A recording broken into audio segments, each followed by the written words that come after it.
Saya ke ini nih, penanggung jawab konsumen nih.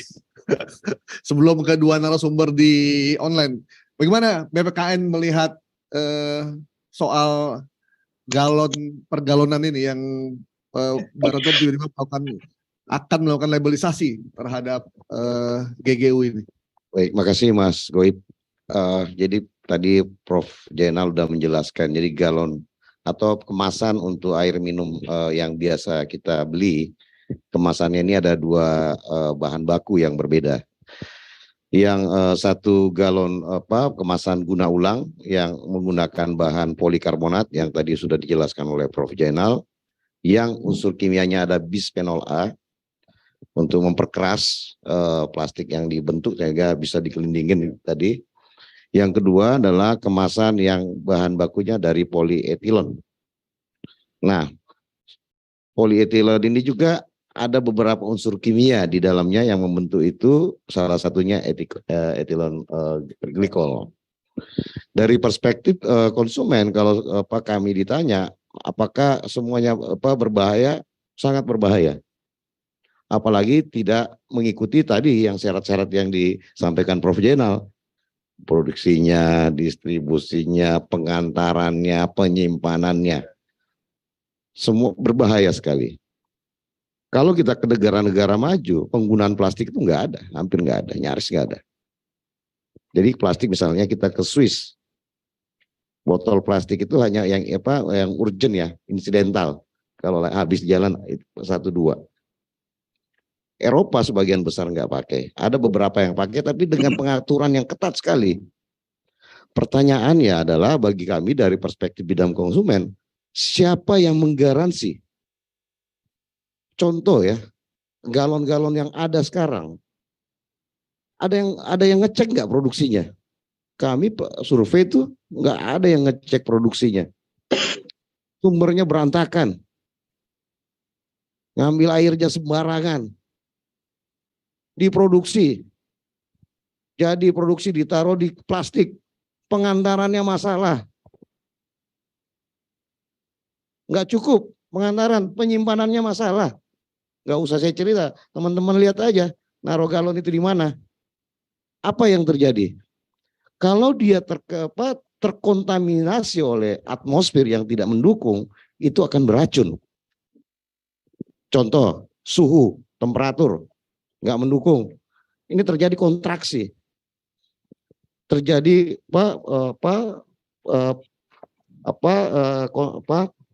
berkontraksi antara senyawa kimia dan makanan yang minuman, air yang dikemas tadi, dan itu beracun.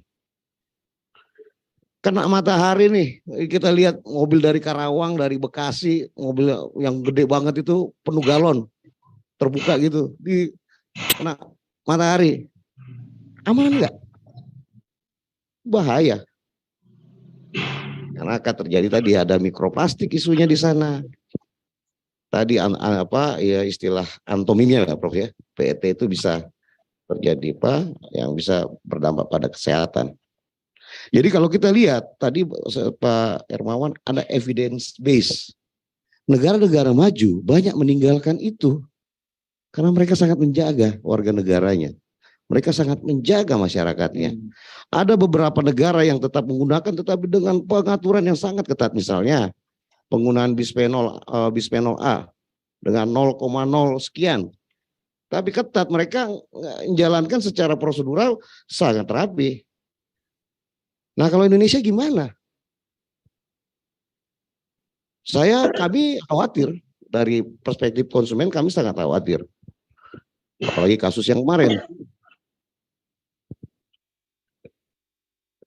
Kita kan coba kasus yang selama ini kita merasa aman ya, ternyata berisiko.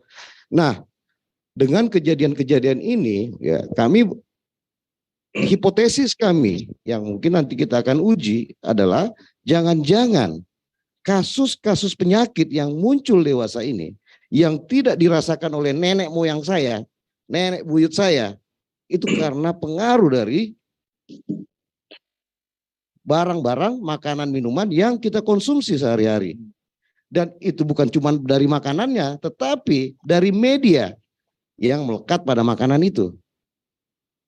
Kalau ke kampung jarang tuh lihat apa nenek-nenek moyang apa saya punya kamu nggak ada yang diabetes, nggak ada yang sakit, nggak ada. Usia 80 90 karena usia apa nggak ada yang penyakit kronis yang kalau di kota-kota besar itu udah aneh ya menurut macam-macam Iya. bentuk penyakitnya.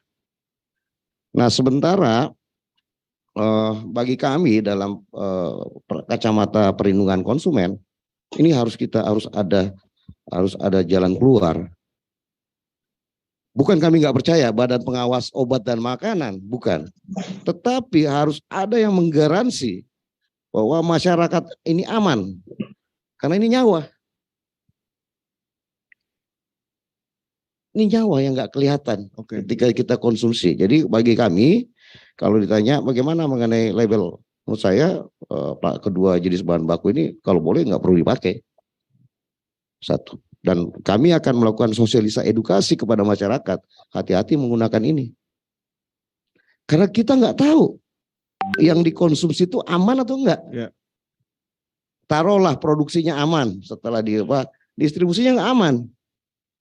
Distribusinya aman, penyimpanannya nggak aman. Contoh, kalau dia mikroplastik, kecil sekali partikelnya, nggak bisa ketahuan.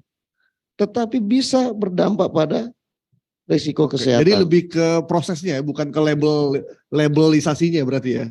Karena ini kan labelisasi pada galon guna ulang ini berpotensi mengandung BPA itu sebenarnya banyak di produk lain juga, nggak harus hanya di galon. Nah, Pak Arjunas ini ngelihatnya bagaimana dari sisi konsumen? Ada diskriminasi begini? Iya, ini spekulasi yang terjadi ya di pasar ya, di masyarakat, persaingan bisnis antara daur ulang dan guna ulang.